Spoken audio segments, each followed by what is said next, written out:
Hi, welcome to Hitchhiker's Guide to Humanity. I'm here with Ed Hubbard, one of the co-founders of witchschool.com, and we're talking today about online pagan ritual and festivals, and how that has been happening before the pandemic, and how it will continue building after the pandemic or during the pandemic.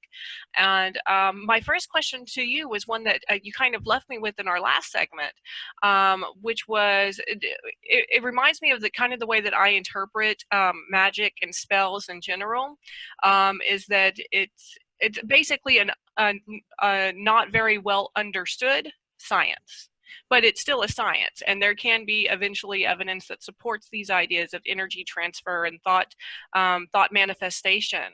And I think that quantum physics and quantum mechanics have already started working to explain a few of those things for us. What are your thoughts about that? How is it related back into science? Is magic just a less understood science? Well, yes, it is. It's the science of the imagination. It's the science of conceptualization. Something happened to us 70 or 80,000 years ago. If you're a believer in evolution, I am. I also believe that we are the current results of a 4 billion year old entity, that the cells and the DNA within us is over 4 billion years old code. And on Earth, we have yet to find a second or third creation. So we've had one creation so far. I'm not saying that we won't find that we may have had other times, but right now we don't see that in our system. So we have all of this information in us. We're code, we're information, we're biological. But we also have this higher self, this sort of eternal mind that exists in sort of a cloud. We talk about it as higher self. We've talked about it throughout history. And everything we've ever imagined, we created. Take Star Trek, the first generation, the first film. They had recorders. Here we go. Yeah. They had pads going around, our tablets. We've just gotten to there a lot faster than those, that sort of thing. So we can imagine our future. And so I really think that a lot of times magic is imagining our future, and the observational energies gets us to it. But even the greatest scientists, Newton, Einstein, all believe that magic really is the power of will and the power of imagination. If you accept those two premises, that's where it's at. Then you understand that what magic is. Yeah, I absolutely agree with that. And I do feel like there have been times in my life where, and honestly, I do believe that thought, no action happens without thought initiating it. So that power of thought energy actually does become physical energy. It manifests in a physical way. But we first have to have those thoughts there for it. We have to imagine it in our head first. So I find that fascinating. That's one of the aspects of paganism and magic that I've really dived into pretty deeply. So let's go on to another topic about the online rituals and online festivals, especially the one that is coming up that you're planning. Well, by the time you're seeing this, we will have gone through Invite the Fae. And that's a very personal one to me. So that's, so about a little more than a year ago, on July 11th, 2019, I'm not a Fae person. I'm not one of those people who've had a lot of energy with the Faerie or fairy folk. But I basically lost my business in Chicago. It just got torn to pieces. I used to be an earthworm farmer in the city of Chicago for 7 years. And because of various reasons, my business got torn apart. I was really despondent. I was really that. I worked with some sacrament, and I took sacrament, and then I ended up in the darkness at the end of in the forest at Starwood, and I basically saw and I felt this presence come in, a very male, masculine presence, and a very loving female presence. And the male presence chewed me out for crying and being upset, and I said, I don't care. And then they wanted me to carry a message, more of a message to the world. So I carry messages to the world. No, and then I just screamed, I will not have an unverifiable personal gnosis. No, I'm not going to carry anything unless you give me something that I could feel I can carry into the world. And they ripped my eyes out of my head, and they whispered to me some of the ideas. And then the female energy, which kind of looks like a large tree skirt and beautiful, cleaned my eyes and put them back in my head. And I go, okay. And so I'm stumbling back to my tent, fall asleep. In the morning, I see a tree. And the tree looks so odd to me. I mean, it just looked really odd. And then I realized, well, is that what green looks like? And before I knew it, I was suddenly bathed in color and light. I have been colorblind all my life. It destroyed my military career. I went from being a gunner missiles to a yeoman. The reason witch school, the site is all blue most of the times because I can see blue. So it had a huge influence on everything I did. And also now I have full spectrum color, and I can test it and I can demonstrate that. I mean, I can't demonstrate to you that I dealt with the Fae, but I can say something happened to me that evening that turned me from a colorblind person to a color seeing person. That's And definitely in that was the awesome. idea. Wow. Yeah, I'm blown away by that. That's so cool. and I can verify that. And that was something. And in the process, they've had me carry a message. And one of the messages they want was to invite the Fae. They told me the world was going to slow down. There will be some healing. A leprechaun taught me how to collect money. We have a coin shortage now. A year ago, they said start collecting coins. One of the pixies says become a drug dealer. Legally, to cats. Just to cats. Because cats don't have enough catnip. And I've been finding out that's true. Mm-hmm. And some other messages that were some more dire, some more of that. But they wanted to be invited because they were a fake festival phase. And they've been receiving 40 years of sacrifices. And this male entity saw them not being able to do that. So now we're inviting them into our house. And these are particularly refugees of the festivals. These are younger Fae that I've been told. I don't know enough about Fae to give you much more of a description of that. But we're having people all over the world, create the crystal web, add to the crystal web, and create fairy houses and invite them in to help them share and celebrate and protect us. And that's and it's completely imaginative, but people can act with intelligent energy. After all, what's the internet but intelligent electricity? Exactly. Wow, that's fascinating to me. And I've built fairy houses before. I've built one with my child before, but I also, just like you, I've never really been that overly drawn to the Fae. I've never really investigated them deeply. So that's fascinating that you had in one night like this transformative spiritual experience with physical evidence of the event. So that even more is just kind of mind blowing. So tell me more about this. Now, I know we're going to miss the Fae Festival before this airs, but there is one coming up that I'm super excited about. What is this October festival going to look like? Okay. So earlier this year, let's go ahead, COVID hit pretty hard. And I don't remember people, and you were involved with it. I was starting with a game, and we're going to be observers to the world. And I was going to start creating a reality show. I was going all over the country. I had festivals lined up. I was going to start filming pagans all over the world. I was going to do this reality show. And on March 13th, I had to head home with my tail between the legs because everything got that. And so we've been helping with a lot of psychic fairs. We did 3 gates. We've done Pagan Unity Festival. We've done a lot. Because we had the infrastructure in place already, we were able to do a lot of festivals. Yesterday, November, I think 4th, they announced that Salem psychic fairs are closing down. That all over the country, the psychic fairs are not going to be allowed to meet. So the answer is I have a lot of friends who are going to lose a lot of money. People make a lot of their money. People don't realize a lot of psychics make half their money in October. So we're building a psychic fair and full moon ritual, because this is the Saturday full moon, a blue moon on a Halloween night. And we've done rituals online. We did the Corellian lustration, largest ritual we've ever carried. 37 participants across 8 countries. That's awesome. Yeah. And if you want to see it, it's still out there on the internet. It's still out there for people to see. I was attending it for not the whole thing because I couldn't stay for the whole thing. I had an appointment, but I jumped in for it. It was awesome. I loved it. It was, and so now we're going to do that for the psychic fair. We're going to create ways so people communicate. I'm talking to people like Byron Ballard and Phil Farber.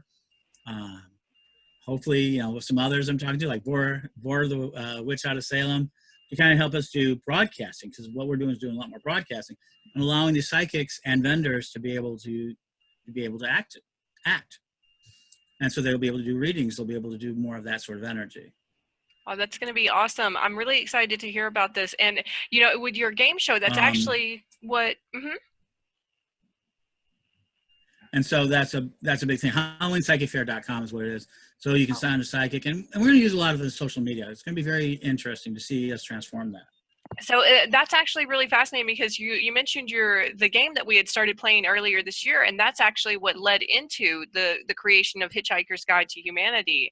This idea of alien watchers kind of wandering around watching humans all over the planet. So that idea is still very much I think moving forward, and I'm excited to see if there will be more activity springing from that. Um, My daughter even got into it a little bit, and some of my other friends have gotten into it, and we're going to probably try relaunch it in some way, because it's the idea of the watchers, and I have a belief in watchers. There are observational entities, and it comes back from the idea, if we're being watched, we behave differently. There's the old school kid thing where they took kids that says, don't cheat. There's a pile of cookies, finish your test, and then you can take a cookie, right? And then kids would then, not being watched, would take a cookie even before they finished the test. But when they said Princess, and there was Princess Penelope is watching you, and she's going to be so happy when you finish the test and then take a cookie, but she'll know if you take a cookie first. They cut it 90% down of the kids cheating. And even though there was nobody. And so this idea of the observer changes our behavior. And if you don't think you're being observed, it changes the way you behave. You'll be more authentic, maybe meaner, maybe nicer. You're willing to do so. And I believe that we do have these sort of entities that kind of watch us. And I wanted to see if we can, the reason of the game was to kind of flush some of those out. Yeah. And so I'm still very excited to experiment. I think that's going to be fascinating. And I think you're right about the entities always watching us. Obviously, we have an eye watching us from our laptops and our phones all day long. And with the world of having public spaces now recorded everywhere, and people pulling out their cell phones anytime something interesting happens, I feel like it does make us actually, in the long run, better. It does feel like it's a lot of eyes on you constantly, but it does make us more honest people, like you were talking about with the kids stealing cookies during the test. But if there's eyes on them, they steal less. I think that's the same with humans. I think we're just going to have to accept that things can't be hidden anymore, not in today's modern world with eyes watching us constantly. So and I think so take another step into the deep future, which is something I think about. If we ever exceed the speed of light, we'll be able to look into our past literally, because we get ahead of the light. And then we just have a giant telescope, like a Kepler telescope, that picks up all the light from Earth. The farther we get out, the faster we'll pick it. And people go, oh, we'll never get faster than light. Well, we don't know that, but if they do, everything we've done and will be seen. Yeah, exactly. And I think that's fascinating, this idea of being able to look back on our past, or look into the future even. So my question for you during this segment is paganism and the economy. Right now, I feel like since paganism it's kind of on a varied scale, but most of the pagans I've met tend to be middle class to lower middle class. And right now, that segment of the population is getting hit incredibly hard with the economic issues. So what are pagans looking to do to make sure that they can compete in today's economy? Hardly anything. Unfortunately, paganism suffers from being a marginalized economy inside a capitalistic system. We're not an independent economic entity. The number one way to make money, and that's why we're doing the Halloween Psychic Fair, is through psychic readings. Is what's the number one thing that the public will buy from us. We will do better in a depression than we ever do in active times, because everybody's looking for that little extra edge. And so they'll come in and take it. When problems get the worst, they go to the mercenary magician, which is mercenary. So in downtimes, we'll do a little better if we're smart enough. But the second thing that's really bad about the pagan economy, and I think the pagan economy should have won. We were right. Back in the 60s, we were saying these things were going to happen, about climate change and everything else. And right now, the next economy is where pagans should be. But we took on this idea that money is bad. Money is mammon. Money is the enemy. That is, it's Christian. It's all these other things. And we should try to be free with ourselves. Okay. I'm not going to argue against that. I've never believed that. But Witch School's been successful because it distributes micropayments from a small percentage of its people. And we manage between volunteers and micropayments to pay our bills. The Psychic Fair, we're going to charge less than anyone else. We're going to take less of the money than most people to give more money to the psychics. I think they are going to really need it. But here's where the pagan economy should go. We're right about nature, and nature is about to be commoditized. We should be the masters of seed savers. I was a worm farmer for 7 years. Every biological aspect of it, we should be zookeepers. DNA is going to get more expensive. People don't realize heirloom seeds in the last 10 years has increased, some of them by 1,000% in value. So we should be collecting seed. We should be keeping animals. We should be buying properties that we can do it. You know, in the United States, we can buy property, and under the law, if there's forested area that we remain forested and cleaned, you can get a sequestering cost of up to $12 per acre, you know, income. We can make a lot of income. So everything about the next economy is pagan, and pagans should be buying in right now. Save seeds, save water, build these sort of companies, so they're the companies right for us. But so many of us are so caught in the trap of the wage slave system that we just can't see ourselves being an independent biological commerce. Yeah, I think that's exactly right. I think that pagans really do need to focus on social entrepreneurship, which is what I feel you're describing, you know, especially with what Witch School does with the micropayments from people and then volunteers to help out with the rest, and you kind of make it work. And at the same time, you're also providing these ways for entrepreneurs, pagan entrepreneurs, to come in and join in on the profits. And you're doing it in a way that's fair and equitable. So it's not like you're trying to be the Amazon of paganism. You're not Jeff Bezos taking the lion's share of everything. You're actually equitably sharing it, which is a true pagan value. It's not about hating money. It's about sharing equally in the benefit. Mm-hmm. I think people don't understand there's a difference between resource and non-resource. We have so many things now that we should be saving. I mean, you know, magic, art, you know, can you imagine? So right now, we look back 100 years ago, people didn't consider folk art all that important. But today, if you have some of those folk arts, you're really wealthy. You can have really value.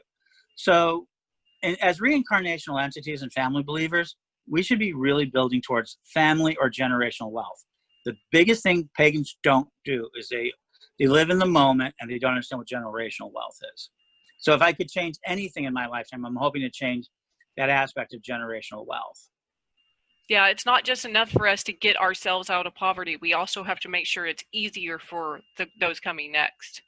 And that's something that we still really struggle with, I think, in the pagan community, is that idea of gathering wealth for the next generation, planting a seed for the future. So yeah, I think I absolutely agree with you. I think that that's definitely going to be the focus in the future for pagan economics. I think the idea of bringing in social entrepreneurships, working with the online community, all of those are going to be very important, as well as, like you said, making it resource-based. Water is going to be very important. Art is very important. We need to preserve that at this time. I do see, unfortunately, with the way things are lining up, especially in America, that we are in for a lot of rough times, especially if the next election goes badly. And with that in mind, we really need to be focused on not spending money we don't have to spend. We need to be focusing on gathering up resources and making sure that we can survive the trying times that will come ahead. What predictions do you have about the future of the economy and pagans and the pagan role in that economy? So I'm trying to get everybody to deal with honey. Honey sounds crazy, but honey tastes, so we've been taught honey is a commodity. It's not. It's wine. It's the hive, it's the flowers, it's the land, and it's the temperature. Every jar of honey in its natural form tastes differently. So it can act like a wine. You put a label on it, date it. And it carries a certain amount of DNA, which is going to be important. But also, it lasts forever. Literally, forever. So as we collect wine in 2020, we can also collect honey. And honey right now is cheap. But 20 years from now or 30 years from now, that $5 jar of honey or that honey that you've grown could actually be worth hundreds of dollars. You know, that sort of thing. So honey is one of those areas, I think, if you want to see where real growth is going to happen, we can do it, is that. Pagans are going to go back to the communes. We're going to start seeing the birth of the communes again. We're going to see the campgrounds become towns. We're going to start seeing more villages as we're going to see more diseases come out. We've got another one already creating. People don't understand, you know, COVID-19 is the tip of the iceberg, not the singular disease. Actually, this one as bad as it's been, is very light compared to some of them. You know, if we ever had an aerosolized Ebola, it would be a lot worse. Black Plague had its own aspects, and we see that. We're lucky. So as we've eaten into nature, we've just torn we just burned down the Amazon. So pagans who get into terraforming our planet, literally terraforming planet, will survive better.